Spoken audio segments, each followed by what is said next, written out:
నాగేంద్రరావు కొణిదెల అనే నేను ఆంధ్రప్రదేశ్ శాసన పరిషత్ సభ్యునిగా ఎన్నికైన శాసనం ద్వారా నిర్మితమైన భారత రాజ్యాంగం పట్ల నిజమైన విశ్వాసం విధేయత చూపుతారని, భారతదేశపు సార్వభౌమాధికారాన్ని సమగ్రతను కాపాడుతారని, నేను స్వీకరించబోయే కర్తవ్యాన్ని శ్రద్ధాశక్తులతో నిర్వహిస్తానని సత్యనిష్టతో ప్రతిజ్ఞ చేస్తున్నాను అనే నేను ఆంధ్రప్రదేశ్ శాసన పరిషత్ సభ్యులైన నాగేంద్రరావు అనే నేను పరిషత్తు నియమాలు కట్టుబడి ఉంటానని, వాటిని అనుసరిస్తానని, పరిషత్తు మర్యాదలను పాటిస్తానని, సాంప్రదాయాలను గౌరవిస్తానని సత్యనిష్టతో ప్రతిజ్ఞ చేస్తున్నాను. ఎందుకంటే ఈరోజు పోలీసులు ఎలా తయారయ్యారంటే తెలుగుదేశం పార్టీ కార్యకర్తల్లాగా తయారయ్యారు. ఈరోజు ఎవరికైనా అన్యాయం జరిగితే న్యాయంగా కేసుని ఎక్కడ కూడా డీల్ చేయరు. ఈ రెడ్ బుక్ రాజ్యాంగం కోసం బ్లడ్ బుక్ అని పెట్టుకొని ఏ విధంగా పోలీసులే దగ్గరుండి తప్పులు చేస్తున్నారు అనేది మనం స్పష్టంగా చూస్తున్నాం. ఏ విధంగా నేరస్తుల్ని కాపాడటానికి పోలీసులు ప్రయత్నం చేస్తున్నారు, కేసుని డైవర్ట్ చేయడానికి ఏ విధంగా నీరు గార్చడానికి ప్రయత్నం చేస్తున్నారో ప్రతి చోట కూడా మనకు కనిపిస్తుంది. అంతేకాకుండా ఈ వైస్ మేయర్లు కానీ ఎంపీపీలు వైస్ ఎంపీపీల ఎలక్షన్ రోజు కూడా పోలీసులు తమ అధికారాన్ని ఎలా మిస్యూజ్ చేశారనేది కూడా మనకు స్పష్టంగా కనిపిస్తోంది.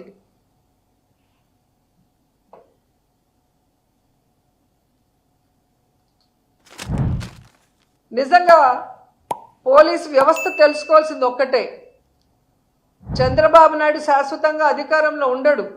మీరు రూల్స్కి విరుద్ధంగా అన్యాయంగా వర్క్ చేస్తే రాబోయే రోజుల్లో మీరందరూ కూడా పర్యవసానం ఎదుర్కోవాల్సి వస్తుంది. న్యాయ వ్యవస్థ మీద, పోలీసు వ్యవస్థ మీద ప్రజలకున్న గౌరవాన్ని పెంపొందించాలే కానీ ఈ విధంగా అన్యాయం చేసిన వాళ్ళకి అండగా నిలబడి పోలీసులు పని చేయకూడదని కూడా ఈ సందర్భంగా తెలియజేసుకుంటున్నాను. ఎందుకంటే ఈరోజు మీరిచ్చిన ప్రకారమే ఒక రోజుకి 70 మంది మహిళల మీద, పిల్లల మీద అఘాయిత్యాలు జరుగుతున్నాయి, అత్యాచారాలు జరుగుతున్నాయంటే ఎంత దురదృష్టకరమో ఒకసారి చూడండి. సో ఇప్పటికైనా ప్రభుత్వం మేల్కొనాలి.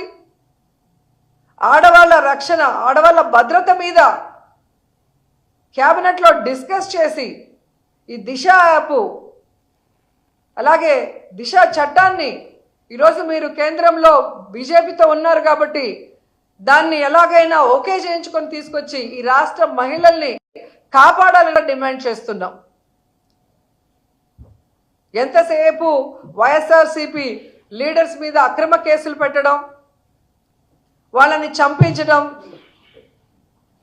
వాళ్ళని హ్యూమిలేట్ చేయటం, వాళ్ళని కిడ్నాప్ చేయటం, ఇవి చేస్తే భయపడిపోతారు అనుకున్నారేమో మేం కానీ ప్రజలు.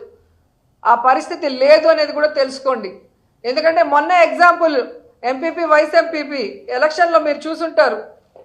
త్రిపురాంతకంలో ఏ విధంగా ఒక ఎంపీటీస్ని మీరు కిడ్నాప్ చేసి 3 రోజులు పెట్టుకొని నేరుగా ఎలక్షన్ హాల్కి తీసుకొచ్చి అక్కడ కూడా ఆ మీద అసభ్యంగా ప్రవర్తిస్తూ ఆ అమ్మాయిని బాధ పెట్టాలని చూసినా ధైర్యంగా వైఎస్ఆర్సీపీకి ఓటేసి జగనన్న మీద తనకున్న అభిమానాన్ని ఎలా చాటుకుందో మీరు చూశారు.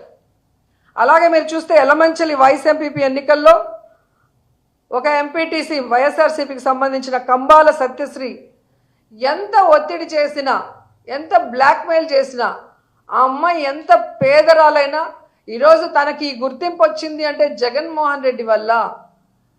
సో ఆయనకి నేను అన్యాయం చేయలేను, చస్తే చస్తాను కానీ పార్టీ మారను అని ధైర్యంగా నిలబడి వైఎస్ఆర్సీపీకి ఓటేసింది అంటే మీరు ఆలోచించుకోవాలి. అలాగే పుల్లల చెరువు వైస్ ఎంపీపీ ఎన్నికల్లో మహిళా ఎంపీటీసీ నాగేంద్రమ్మను చూసాం. ఆమె హస్బెండ్ సబ్స్టేషన్లో వాచ్మెన్గా పనిచేస్తుంటే ఆ ఉద్యోగం పీకేస్తాం మా కోటేయకపోతే మీరు బెదిరించినా పస్తులైనా ఉంటాము, కూలైనా చేసుకుంటాం, కానీ జగనన్నకు అన్యాయం చేయము అని చెప్పి వాళ్ళు ఎదిరించిన తీరు మీరు చూస్తే ఇప్పటికే అర్థమై ఉంటుంది. జగనన్న నిజమైన సైనికులు. జగనన్న పార్టీకి, జగనన్న అజెండాకి ఎప్పుడూ కూడా కట్టుబడి ఉంటారు, ప్రాణాలు ఇవ్వడానికన్నా రెడీగా ఉంటారు. మీ రెడ్ బుక్లకి బ్లడ్ బుక్లకి భయపడే వాళ్ళు కాదు అన్న విషయం ఇంకనైనా తెలుసుకొని వాళ్ళు దగ్గర పట్టుకొని మీరు ఇచ్చిన వాగ్దానాల్ని నెరవేర్చడం మీద కాన్సన్ట్రేట్ చేయండి.